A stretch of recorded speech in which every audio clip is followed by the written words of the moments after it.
As a child, I uncritically accepted that sane was square and crazy was cool. This romantic view didn't last long, chiefly thanks to the proliferation of street people.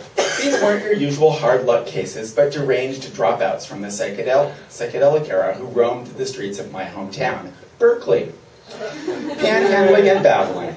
Most went on about predictable subjects like LSD, mousy tongue, or flying saucers, but a few developed more idiosyncratic obsessions. Hate Man, for instance, had a theory of oppositionality, which involved telling everyone who passed his shopping cart, "I hate you." Anyone could see that the street people were not free spirits. They had simply traded the shackles of conformity for the shackles of compulsion. In 1979, I graduated high school and moved to San Francisco, where I fell in with the punk rock scene. And my friends seldom held jobs, often had peculiar names, and were prone to such hijinks as throwing bricks through the windows of banks on a whim, or wearing their clothes inside out. I knew all this was unconventional, perhaps even antisocial, but it never occurred to me it might be nuts.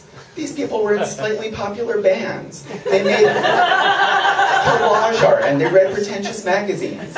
Sure, a few of them did have matted hair like the street people, but they all slept indoors and they knew enough not to wear bell-bottoms 10 years after they'd gone out of style. Imagine my surprise then, when over the next couple of decades, a solid majority of my punky pals proved to be quite balmy. I usually found out about this after the fact. A friend would casually mention her antipsychotic meds, or I'd hear rumors about someone's stint in a loony bin. One acquaintance I hadn't seen for years suddenly resurfaced as a street person, a wild-eyed babbler who, if rumors be true, and I'm not saying they are, is known to the police as the baby puncher. I imagined my new friends were, as Jack Kerouac so memorably put it, mad to live. A lot of them, it turned out, were merely bipolar. Occasionally, I did get a front row seat to the disturbing spectacle of a friend losing it. Depression, I learned, is not some just extreme form of sadness. My depressed friend sat stock still in her filthy bathrobe, unable to speak or even eat. I dropped by her squalid apartment a few times with groceries and pep talks, but she stared right through me. At first, this was a frustrating puzzle. What could I say to snap her out of it? The answer, apparently, was nothing. Yikes. Mania, on the other hand, can be fun sometimes. It often begins with a long, slow build-up, marked by an inflated sense of possibility, combined with delusions of grandeur, plus round-the-clock 3 cappuccino energy. The manic person might suggest, let's fly to LA right this very minute without making arrangements. Or, let's glue a mustache on our lady friend here and sneak her into the gay sex club. Or, I know we've got no money and only 20 minutes to perform, but let's put on a show with 20 cast members and 20 costume changes. These are all real suggestions, to which I said, sure, yes, and sounds like fun. I probably shouldn't have, because eventually manic people turn hostile and or delusional. They'll turn on you.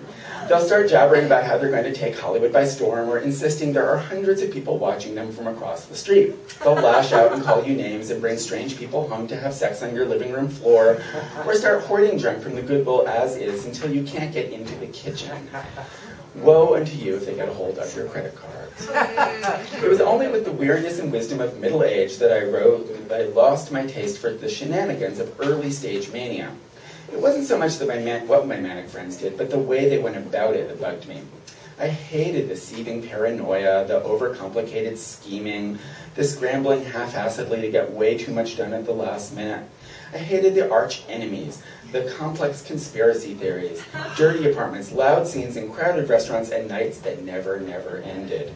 And the drugs. Manic folks fear depression the way vampires fear light and will take anything to prolong their ups. Too unseemly. Eventually I realized I'd been feeding off others' mania to make up for my own lack of gumption. But gumptionlessness, I decided, wasn't such a tragic deficiency after all. Is it so terrible to sit home reading once in a while? No.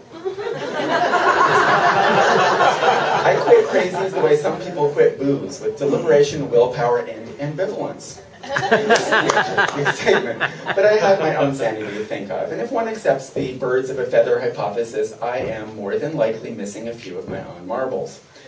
True, I somehow muddle along without the much coveted in my set Social Security stipend for mental disability, but that's not saying much. Sane or not, I have no regrets about my years as a mad hag. Kooks need friends like anyone else, and what's more, the world needs kooks. I don't just mean for art's sake either. Sure, the unhinged produce much of the world's greatest culture, but they contribute in less abstract ways too. Inherited traits, and a predilection for madness is apparently genetic. Inherited traits persist because they offer a species some adaptive advantage. I suspect it's been useful for human societies to contain a small number of people with a tenuous grasp of reality. Yes. Who else will try stuff that seems impossible or crazy? Who was the first person to suggest, let's chisel this stone into a sharp point, tie it to a stake, and throw it at that saber-toothed tiger? Was that a bipolar caveman in a manic phase? Quite possibly. Said caveman may even have had matted hair, worn rags, and babbled like a street person. Who knows? Okay, thank you so much.